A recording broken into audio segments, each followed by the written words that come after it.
खबर शामिल करते हैं साहिवाल से। हमारे C1 न्यूज़ के डिस्ट्रिक्ट रिपोर्टर फारूक अहमद से।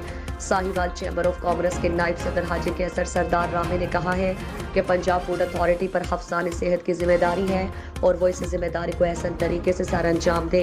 एक मुलाकात में उन्होंने कहा कि पंजाब फूड अथॉरिटी शिकायतों पर तवज्जो देने की बजाय हक़ाइक़ पर मबनी कार्रवाई करे।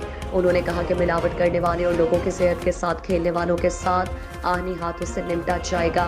अगर किसी की शिकायत पर पंजाब फूड अथॉरिटी चेकिंग के बगैर फोटो सेशन करे और चेकिंग के बाद किसी किस्म की मिलावट ना मिले तो ये ताजरों का मुआशी कत्ल है। इससे कारोबार को शदीद नुकसान पहुंचेगा।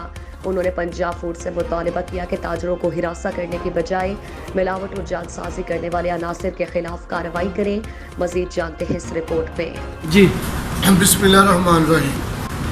मैं फूड अथॉरिटी नूं ये कहना चाਹੁੰਦਾ DG साहब नूं कि माशियती दा कतल ना करो। असी मिलावट करने वाले दे लानत उस रब दी, उस रिज़क कमाउण वालियां दी जिन्हां मिलावट करे। अलहमदुलिल्लाह आए आ सानू आन के दस दे साड़ी कोई चीज़ उन्होंने मिलावट नहीं लभी। यह सारा एक्सपायरी खाना वा इतों उन्होंने रंग और मुरब्बा चक्या। मैं कहता रहा कि सारा एक्सपायरी साड़ा है वा सारा कागज़ लथ गया उपरों।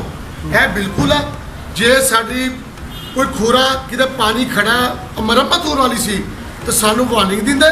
असी अलहमदुलिल्लाह उत्ते अमल करते। जे असी उत्ते अमल ना करते बिल्कुल सानू जुर्माना करते। साडा उन्होंने आयल चेक किया, घ्यो चेक किया, स्वीट चेक की। अलहमदुलिल्लाह कोई मिलावट नहीं लभी। तो असी एक शहरदार और शरीफ लोग हाँ, ईमानदार लोग हाँ, शहर साड़ी इज्जत आ। मैं एक्स नायब सदर हाँ चैम्बर ऑफ कॉमर्स का। पहली गल है असी रब नूं जान देनी है कि अल्लाह के बंदियां ने यह रिज़क खाना असी इस तरह मनाते हैं जिदा असी खुद खाना। साड़ी कोई चीज़ ऐसी नहीं जे साड़ी मिलावट साबित कर दे तां यार असी कारोबार छड़ देंगे इंशाअल्लाह। अस्सलाम।